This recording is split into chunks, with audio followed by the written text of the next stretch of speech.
Continuamos con La Noche.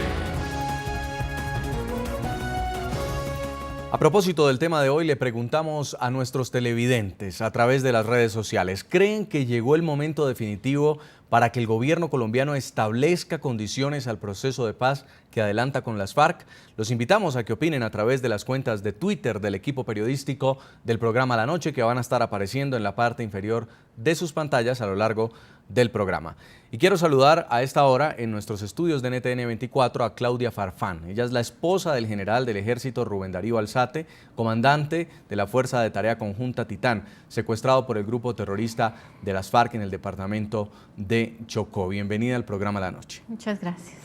Quiero primero agradecerle, señora Farfán, por acompañarnos en esta entrevista. Sabemos que es un momento difícil, es un momento de dolor para usted, para su familia, pero sobre todo por tener la valentía también de compartir este testimonio con nosotros. Gracias a ustedes. Le comienzo preguntando, años atrás en Colombia era común registrar noticias de militares secuestrados, soldados, policías que caían en tomas guerrilleras a poblaciones en poder de las FARC. Ahora se está adelantando un proceso de paz con esta organización en Cuba. ¿Usted alguna vez se imaginó estar en una situación como esta? Nunca. Yo creo que esto no se lo imagina nadie. Aunque yo sé que mi esposo tiene una carrera muy riesgosa y llevamos 25 años de casados, todo el tiempo en el ejército, y ha estado en zonas complicadas y ha tenido trabajos muy riesgosos. Nunca me imaginé que mi familia y yo teníamos que estar viviendo este momento tan difícil que desafortunadamente viven muchas familias colombianas, y es una angustia y una incertidumbre terribles. ¿Cuándo fue el último momento de comunicación que tuvo usted con el general Alzate y qué le dijo? El domingo a mediodía hablamos y él iba para una reunión en la policía. Y ya me contó eso y me dijo que entonces hablábamos más tarde, cómo estaban nuestros hijos, que yo qué estaba haciendo, y que hablábamos más tarde ya, porque siempre estamos comunicándonos durante todo el día. ¿En algún momento le contó que iba a tomar una embarcación por el río Atrato o que iba a alguna misión especial? No, y eso es algo que no creo que ningún militar le cuente a su esposa, por razones de seguridad y porque ellos tampoco lo cuentan todo, ¿no? Y si nos limitamos solo a eso, ¿cómo estás? ¿Cómo están los niños que están haciendo? Y yo le cuento también, y bueno, hablamos más tarde. Cuéntenos un poco, señora Claudia, sobre la labor de su esposo en el Chocó, en una zona considerada una zona roja porque operan todavía frentes armados de las FARC. ¿Qué hacía él en este departamento y cómo se involucraba con la causa de la comunidad?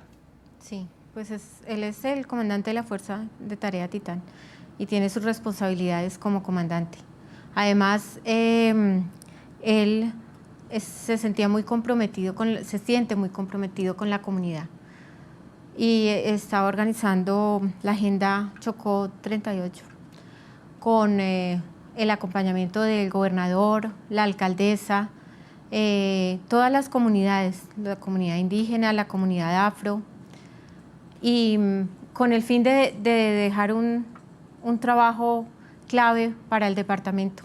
Un departamento que él, desde que llegó allá, vio la riqueza de sus recursos naturales, de su gente, pero a la vez la pobreza en que se vive en el Chocó.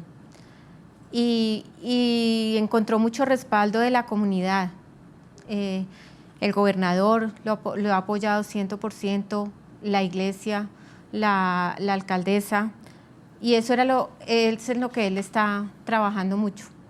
¿Y cómo explicar? Hemos visto, por supuesto, la carrera de su esposo, una carrera intachable, un hombre que llevaba un ascenso importante en el ejército, termina en manos de las FARC.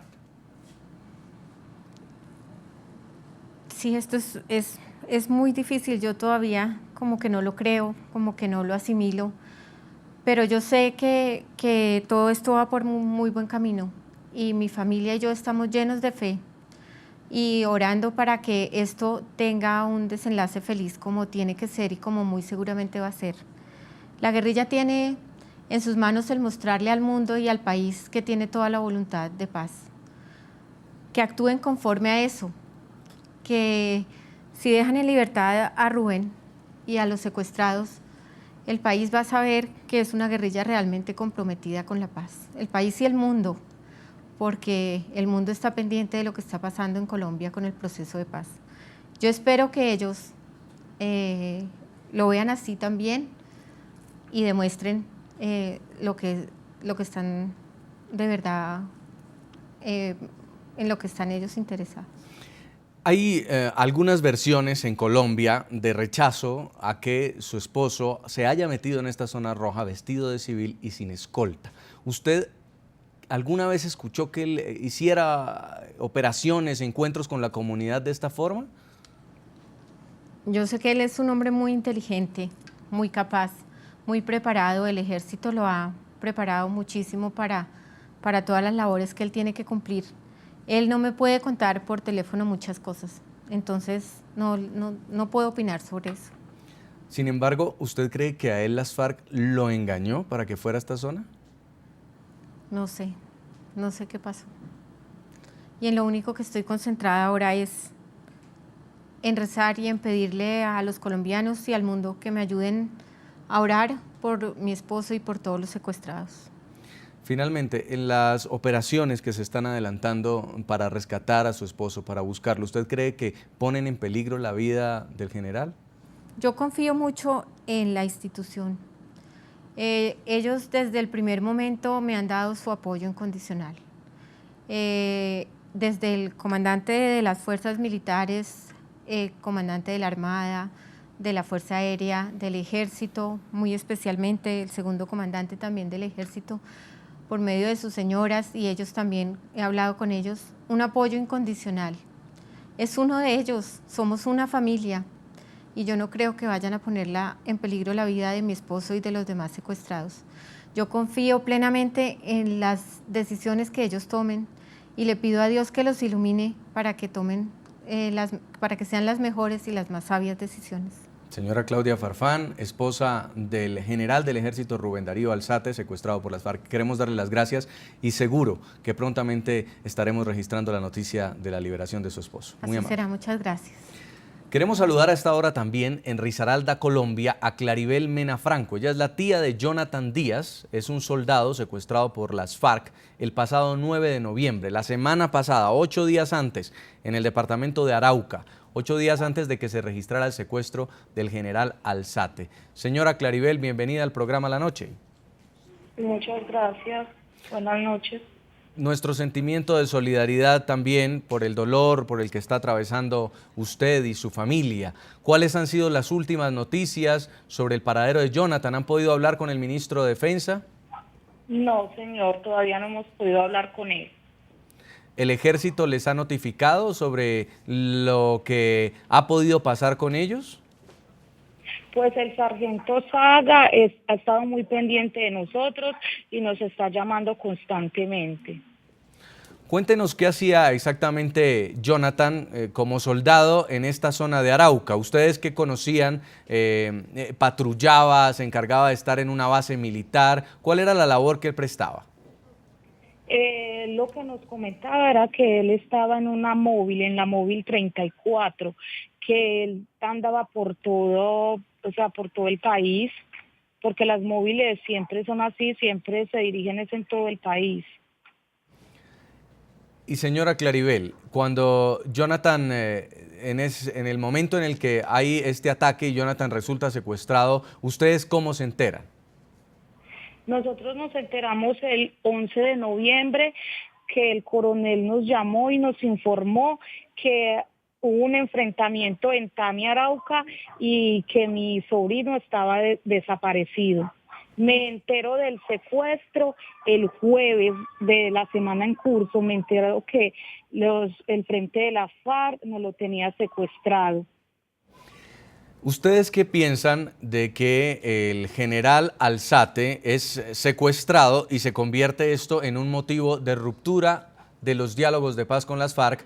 Y una semana antes había sido secuestrado Jonathan Díaz con otro soldado también, con el soldado Pablo César Rivera, y en ese momento no escucharon con la misma contundencia el pronunciamiento del gobierno colombiano. Yo opino que está mal hecho. ¿Por qué? Porque aquí están es como más con con los altos rangos, y quiero decir que todos son seres humanos, todos tienen derecho a la libertad y tienen derecho a que el presidente se pronuncie también por todo el pueblo colombiano. ¿Las FARC deberían dejar libre a Jonathan Díaz también como una condición para reanudar los diálogos de paz en Cuba? Sí, señor, sí. Cuando ustedes conocieron de esta noticia, ¿se imaginaron que Jonathan Díaz podría terminar muerto también, desafortunadamente, en un ataque de las FARC en el cual no tienen contemplación porque consideran que él es un enemigo de guerra? Sí, él también hubiera podido estar muerto, pero gracias a Dios no está muerto, está secuestrado, y es una esperanza muy grande que tenemos nosotros como los familiares que somos. ¿Qué le dice usted, señora Claribel, al presidente Santos y a las FARC? Yo me pronuncio ante las FARC pidiéndole que le respeten la vida, que le liberen ya de inmediato, que rechazamos rotundamente el secuestro y asesinato de soldados. Y al señor presidente le suplico y le pido comedidamente que nos brinde las ayudas necesarias para que Jonathan Andrés Díaz y los demás secuestrados puedan ser dejados en libertad prontamente, ya que nos encontramos en una angustia profunda en no saber en qué condiciones se encuentra, y que por favor nos den pruebas de ellos de que están vivos, para nosotros así tener más tranquilidad. Es la voz de Claribel Mena Franco, la tía de Jonathan Díaz, un soldado secuestrado por el grupo terrorista de las FARC el pasado 9 de noviembre en el departamento de Arauca. Muchas gracias por habernos acompañado aquí en el programa La Noche. Muchas gracias a ustedes, mi Dios les ha de pagar. Y seguimos conversando con los protagonistas de la noticia. Saludamos a esta hora en Bogotá, en la capital de Colombia, Alejandro Ordóñez. Él es el Procurador General de Colombia. Procurador, bienvenido al programa La Noche. Buenas noches, ¿cómo me le va? Muy bien, muchas gracias. ¿Debe mantener el presidente Santos suspendidos los diálogos de paz? Por supuesto que debe mantenerlos, es una decisión oportuna y razonable. Y debe mantenerlos hasta que entreguen al señor general, al suboficial y a la secretaria, así como a todos los secuestrados. Entregarlos sin ninguna condición. Este no es el momento ni de los ceses bilaterales, ni es el momento de otro género de transacciones. Es el momento de la firmeza.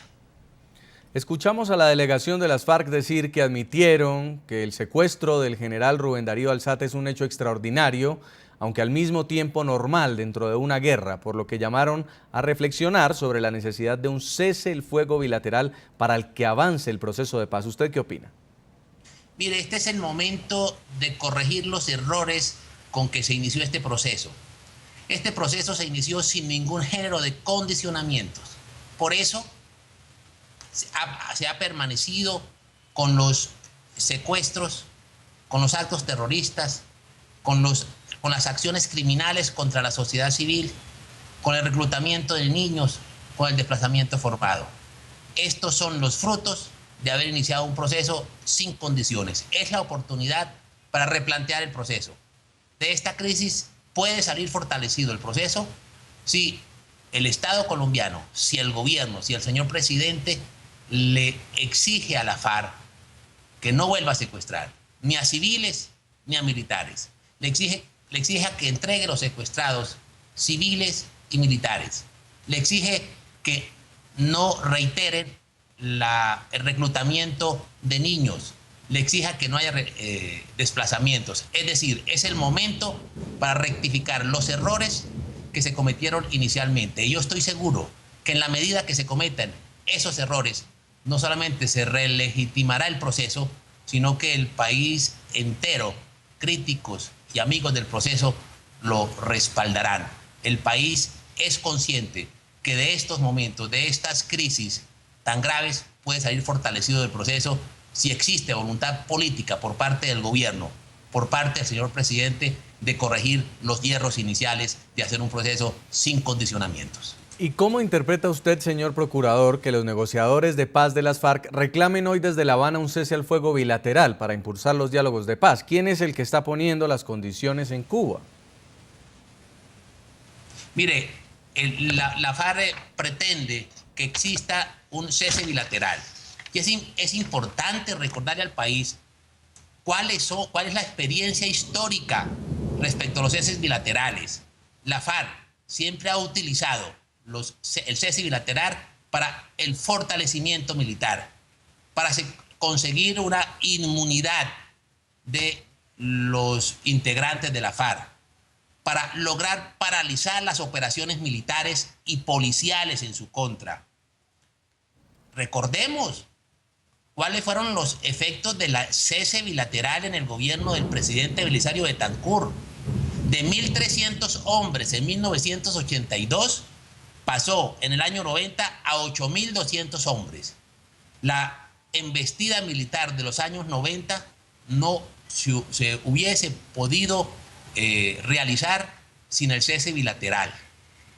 Hoy, como les digo, no es momento de las debilidades, es el momento de las firmezas. No es el momento ni de las treguas ni del cese bilateral del fuego. Es el momento en que deben entregar los secuestrados sin condicionamientos. Es el momento de corregir el rumbo que se le dio inicialmente al proceso sin condicionamientos. Ni la sociedad ni la institucionalidad entenderían que esto se convierta en un escenario para fortalecer militarmente a la FARC, porque el cese al fuego bilateral es equivalente al fortalecimiento militar de la FARC. Firmeza y no debilidad es lo que el país exige en estos momentos al señor presidente de la República. En unos minutos seguimos conversando con usted, señor procurador. Tenemos que hacer una pausa en el programa. Y a propósito del tema de hoy, le estamos preguntando a los televidentes, ¿creen que llegó el momento definitivo para que el gobierno colombiano establezca condiciones al proceso de paz que adelanta con las FARC? Los invitamos a que sigan opinando a través de las cuentas de Twitter del equipo periodístico del programa La Noche, que aparecen en la parte inferior de sus pantallas. Al regreso tendremos además dos versiones, la del senador Alfredo Rangel por el Partido Centro Democrático y la de Luis Fernando Velasco, senador colombiano por el Partido Liberal, sobre cuáles son los escenarios mientras los diálogos de paz permanecen suspendidos. Ya volvemos.